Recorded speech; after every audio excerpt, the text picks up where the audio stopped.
Assalamualaikum warahmatullahi wabarakatuh. Terima kasih sudah mampir di channelnya Orang Desa. Kali ini saya akan membawakan kisah Balada Komarudin, Letnan Kebal Peluru asal Maluku Tenggara. Peristiwa serangan umum tanggal 1 Maret tahun 1949 ke Yogyakarta masih mengisahkan misteri tentang mereka yang berjasa mempertahankan negara ini dari tangan kolonial Belanda. Dari sejumlah tokoh pejuang yang terlibat dalam peristiwa itu, terdapat satu nama yang sampai detik ini ternyata masih luput dari pengakuan negara. Ia adalah Letnan Komarudin. Sosoknya begitu familiar bagi mereka yang pernah menyaksikan film Janur Kuning. Tokoh ini diperankan oleh aktor Ahmad Baljun. Dalam film tersebut, saat adegan serangan umum tanggal 1 Maret tahun 1949 ke Yogyakarta, tanpa mengenal rasa takut tertembus peluru, ia terus maju memburu serdadu-serdadu Belanda yang melakukan gerakan mundur seraya menembakkan senjata-senjata mereka ke arah gerilyawan TNI berbaret hitam tersebut. Dalam sejarah Perang Kemerdekaan di Yogyakarta, sejatinya tokoh ini memang benar-benar ada. Nama Letnan Komarudin adalah komandan peleton di SWK 101, Brigade, ex-pimpinan Mayor Sarjono anak buah Letnan Kolonel Soeharto. Lalu siapa sebenarnya sosok Letnan Komarudin? Letnan Komarudin bernama asli, Eli Yakin Teniwot. Prajurit yang dikenal kebal ini lahir di desa Ohoidertutu, Kecamatan Kei Kecil Barat, Maluku Tenggara. Meskipun belum banyak yang tahu tentang asal-usulnya, namun di tahun 2016, tepatnya tanggal 3 Maret DPD KNPI Kabupaten Maluku Tenggara, pernah melaksanakan deklarasi dukungan kepada Eli Yakin Teniwot untuk ditetapkan sebagai pahlawan nasional oleh pemerintah. KNPI menilai jasa Eli Yakin Teniwot sebagai salah satu tokoh pejuang dalam serangan umum tanggal 1 Maret tahun 1949 di Yogyakarta. Komarudin dinilai memiliki kontribusi besar dalam mempertahankan kedaulatan Negara Kesatuan Republik Indonesia dari tangan penjajah. Dalam rangka memperingati serangan umum tanggal 1 Maret tahun 1949, mestinya pejuang itu diangkat jadi pahlawan. Deklarasi dukungan dilakukan di depan rumah almarhum Komarudin di Desa Ohoidertutu. Para anggota DPD KNPI Maluku Tenggara melaksanakan upacara penghormatan. Mereka juga menabur bunga di sebuah makam yang diyakini merupakan makam Letnan Komarudin. Peristiwa itu diikuti oleh Robi Teniwot yang merupakan salah satu ponakan kandung Letnan Komarudin. Saat itu, Ketua DPD KNPI Maluku Tenggara Usman Rengur berjanji, pihaknya akan melakukan pengumpulan data dan fakta-fakta sejarah, agar Eli Yakin Teniwot alias Komarudin bisa diangkat jadi pahlawan. Kisah heroik Komarudin. Di kalangan anak buahnya, mantan prajurit peta di Kalasan ini terkenal sebagai anti kogel atau tahan peluru. Bahkan saking saktinya, kekebalan Komarudin akan peluru konon bisa melindungi orang sekitarnya dalam radius 10 meter dari dirinya. Rupanya, kesaktian Letnan Komarudin tidak muncul begitu saja.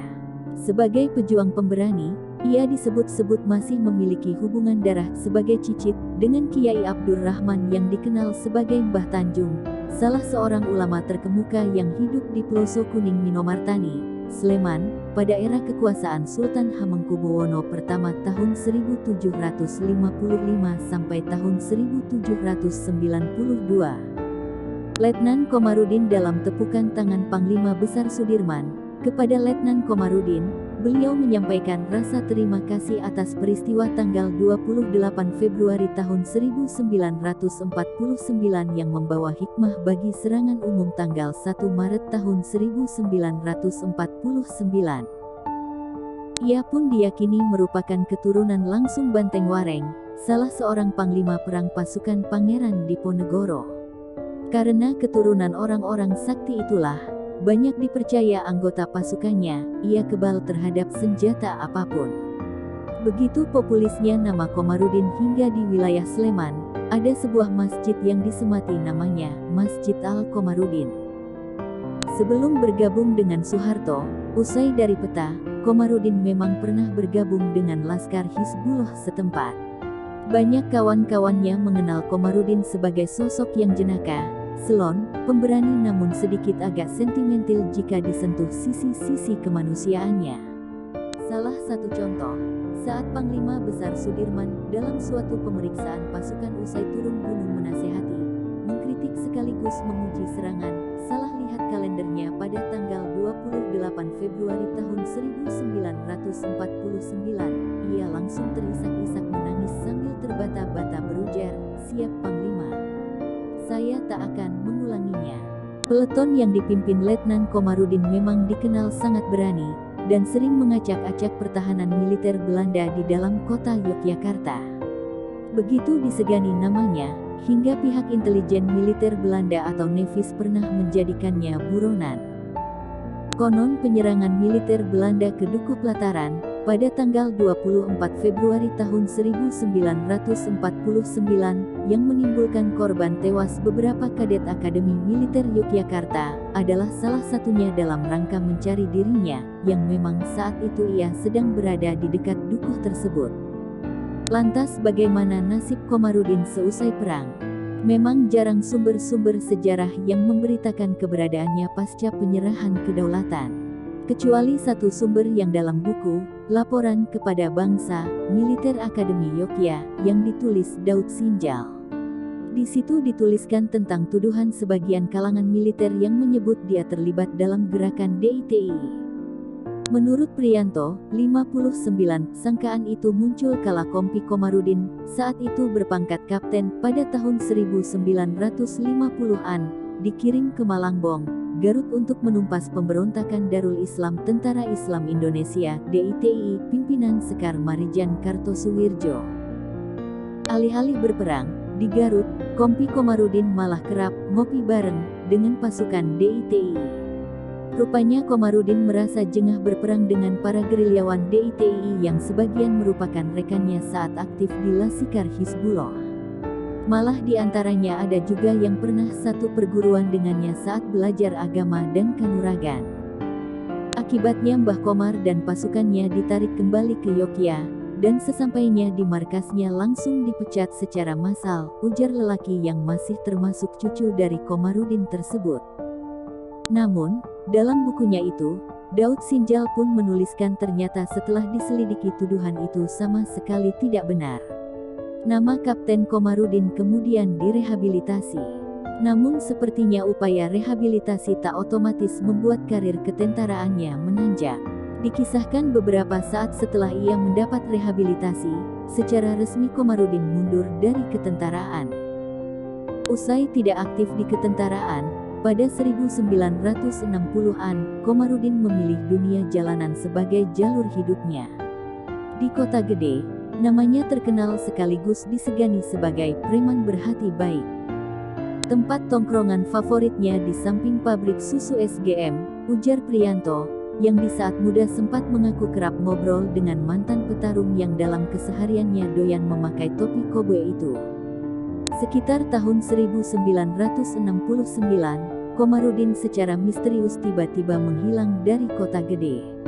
Sutojo alias Boyo atau Buaya, teman seperjuangannya waktu melawan Belanda, lantas mencarinya hingga ke Jakarta sekitar setahun kemudian.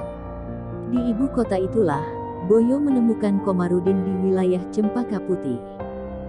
Ia tinggal di sebuah gubuk kecil yang terletak di tengah-tengah rawa, atau tanah milik Kodam 5 Jaya, dan menghidupi kesehariannya dengan bekerja sebagai seorang preman yang ditakuti di wilayah Pasar Senen.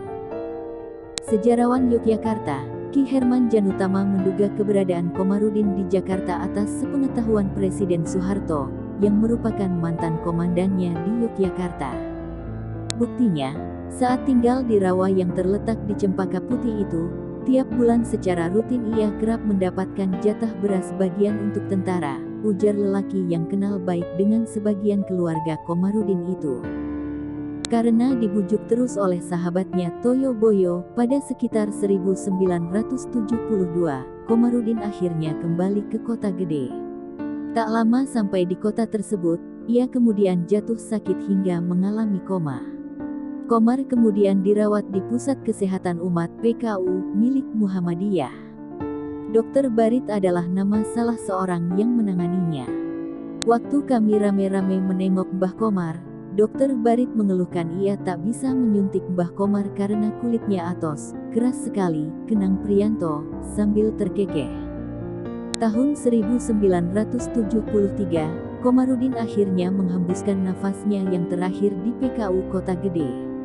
Jasadnya kemudian dikebumikan secara militer di Taman Kesumanegara Semaki, Yogyakarta. Kisah tentang Letnan Komarudin ini masih meninggalkan sebuah misteri. Komarudin yang diyakini bernama asli Eli Yakin Teniwut oleh ahli warisnya diakui memiliki makam di Desa Ohoider Tutu, Kecamatan Kei Kecil Barat, Maluku Tenggara. Sementara dalam penulisan sejarah seperti dikutip pada tulisan Hendijo dalam www.arsipindonesia.com, menyebutkan jasad Komarudin dikebumikan secara militer di Taman Kesumanegara Semaki, Yogyakarta, Dino Patisahusiwa. Semoga kisah ini membawa manfaat untuk kita semua, amin. Assalamualaikum warahmatullahi wabarakatuh.